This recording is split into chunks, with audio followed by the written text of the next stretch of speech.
Good morning, everyone. Welcome to the channel. Hope you're all having a fantastic day. So today, winch install on the KRX, because Pioneer's already got one. So what I go with, well, as you can see, we're going to do an unboxing of the Harbor Freight Badlands winch. These have really good reviews, and you really can't beat the price. These go for about $200 at Harbor Freight, but you can download while you're in the store a 20% off coupon, so you get it for about $160 plus tax. The nice thing with this is it comes with the dash mounted switch and the wired remotes. But if you go ahead and opt for another 40 bucks, you can get a wireless remote for it from Harbor Freight. If you go in the second day or later on that day, you can get another 20% off coupon. I didn't do that because I don't use a winch a ton, but I do find them necessary. So let's go ahead and let's get to the unboxing of this winch and let me show you what's in it. So we've got our instructions, we'll set those aside. So we got our wires, we got our switch with their little plug, which is specific to them, but you could cut off the ends if you needed to, but that's kind of nice. So we got the mounting plate that they give you. It's kind of universal. We won't be using this. We're going to use a different winch mount. Okay, so we have the wired remote. All right. Oop. Got the little tag for the hook. So this is the plug for the wired remotes. Now the OEM instructions say to put this right here in the glove box as a backup. We'll see. Got your breaker, random nuts and bolts, the winch solenoid. So we're gonna make a mount for that. We got our free 1/2" shackle. We got here, we got our hook. Okay. Roller fair lead. We're not going to use this. And then the winch. So let's get that out of here. All right, let's get rid of this box. Wow, that was exciting unboxing. So let me show you what we got. We got our winch, we got all the wires, we have the generic mount they send, and the generic roller fair lead. Now this is what you would want to use if you're going to use this braided steel cable. What we're going to do is I'm going to go ahead and I'm going to upgrade to some synthetic winch line and a Haas fair lead, which means this we don't need. And we're going to do that before we install it. This makes it a little easier. Also on the generic mount, we're not going to use this because it doesn't fit the KRX. What I went ahead and did is I bought the KFI winch mount I got on eBay for like 65 bucks. So first things first is what I want to do is I want to unspool this, take all this off, and we're going to put on the new winch line so we can get this ready to install. Now I'm not going to get rid of this braided steel cable because what we're going to do is we're going to take it over and I'm going to replace the one on the Pioneer with this stuff because that one's getting kind of chewed up.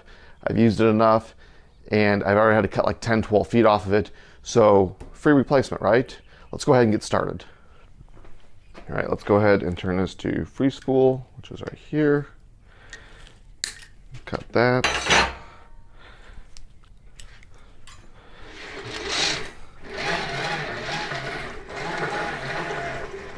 Now, if this wasn't a new cable, I would definitely be wearing gloves.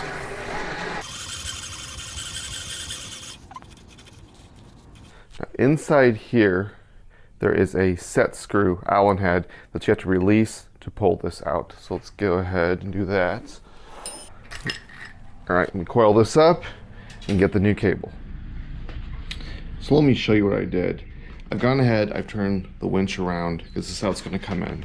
Now with the Harbor Freight winch, there's only 3 of these bars, which is kind of odd. Normally there's 4, but for the price I can't complain. So I went ahead and I cut off this piece that came with the synthetic winch line, and I got rid of the Allen head. What I did is I fed this through, so you can see it goes from there through, wrapped it around, came out here to do a lock. So now when I reel this in, this will tighten up right there.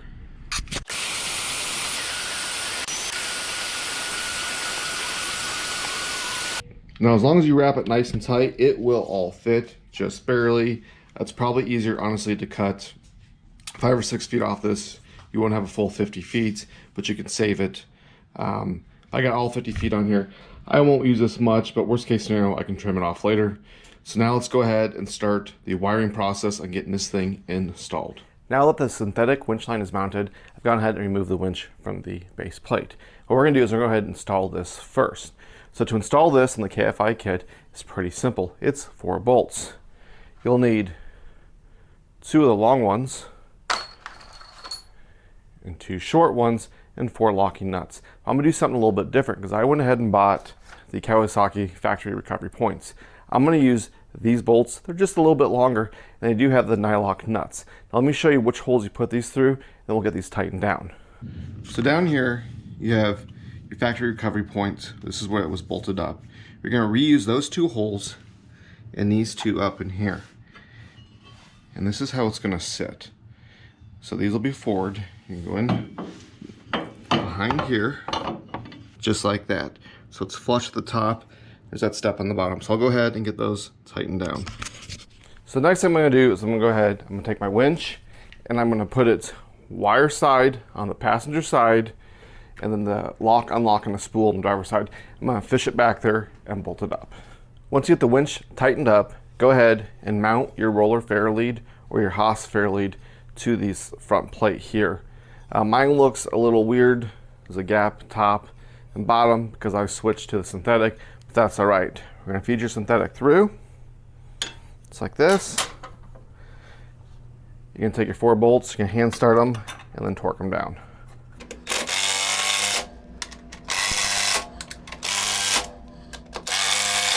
Once you get all this bolted on, next thing we're going to do is we're going to run the wires to get power to the factory winch. So there's a couple ways to do this. First of all, you can buy the factory setup, which is super expensive. I'm going to have less than $250 into this whole setup. That includes the synthetic line, the Haas fair lead, the mounts, and the winch, because I use some coupons, which you can do too. So factory setup says you're going to run the wires all the way back to the battery, you're going to mount the solenoid and everything there. The wires that came with the Badlands winch aren't like that. So there's enough wire to get the positive and ground back to the battery, but not the 2 wires that go to the winch. But there is a workaround, and I'm going to show you how to do that real quick. So if you come under the passenger side wheel well, there is a corrugated tube right there. See if I get the camera in a little closer. Now yours may have a cap on it, it may not. And let me show you where that goes.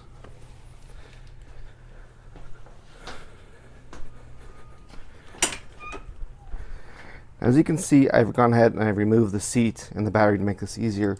But down here is that corrugated tube. This is my power wires. And what I'm going to do is I'm going to run them up under the dash. But I'm going to utilize that corrugated tube. So if you come over here to the passenger side, there's an access panel. And you can just pop this tube out. Just like this. But if you notice up here, there is a hole that looks like I can drill it out. Here's a better view. We got the 2 holes there and there. So I'm going to drill that one out and run that tube up to there. So I'm going to mount the solenoid up in this front area up there. And then I'm going to run the 2 wires from the winch through this hole and also up here.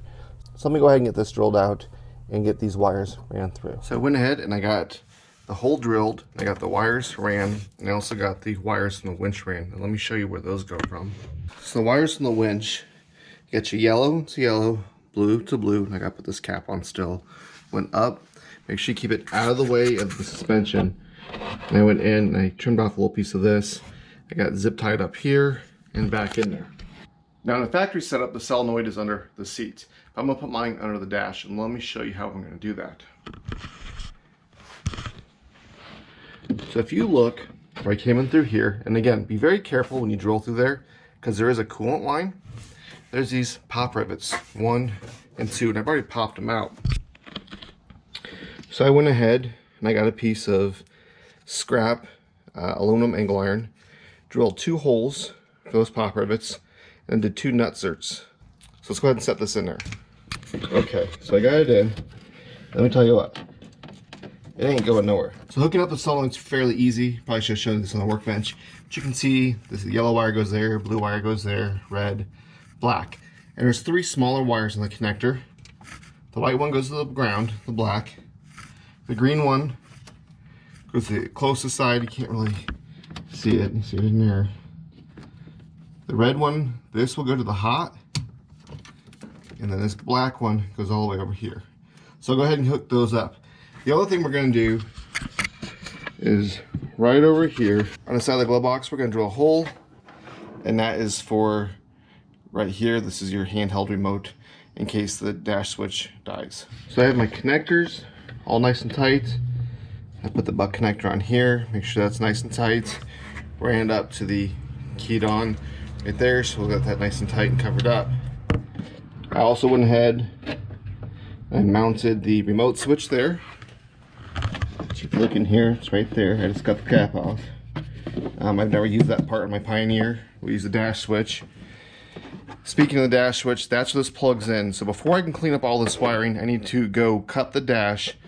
So I got the switch in. It's a lot easier to cut on the workbench. But what you'll find is they give you a lot of extra wiring.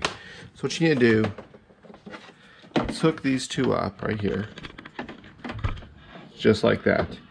Now, what I can do is I can go ahead, clean up this wiring, zip tie some stuff up, replug these back in to the factory switches here. And then we'll reassemble the dash. After I get the dash reassembled, over to the battery and the seat, we'll get that reassembled, put the hook on, and we'll be done. So gone ahead, I got the battery hooked back up. Let me show you what that looks like. So the battery's hooked up. The positive from the winch solenoid is right here, and I just zip tied the breaker there, and I went right there. For the ground, I actually didn't go to the terminal. I went right over here. Chassis ground's just as good, and there's no extra piece on the ground like there is the positive, so I'll just leave that there. So next thing I'll do is I'll go ahead and I'll get the rubber protective covers, put them on the battery, put the seat back in, and we'll put the hook on the front. And there you go. It's that easy to install the winch on a Kawasaki KRX. Let me tell you what, Kawasaki's done a great thing for end users on doing installs on their vehicle. First of all, they got the conduit from the firewall to the battery to run your power cables. Super easy. They also have the bus bar right behind the dash for an ignition on source to wire to your solenoid. I really like that feature. Other than that, it's really easy to get things in and out. Everything's laid out. This whole install took about 2.5 hours. Now I get pretty particular. I like to zip tie everything up real tight, but you know what? It was really easy. Probably didn't have to pull the driver's seat. I did for better camera angles and just so I can see what I'm doing. So I hope you liked the video. I hope you learned something with the video. And there's more things to come with this. We still got to wire those lights up. We got a couple other things that I haven't showed yet. So don't forget to like, share, subscribe, and until next time.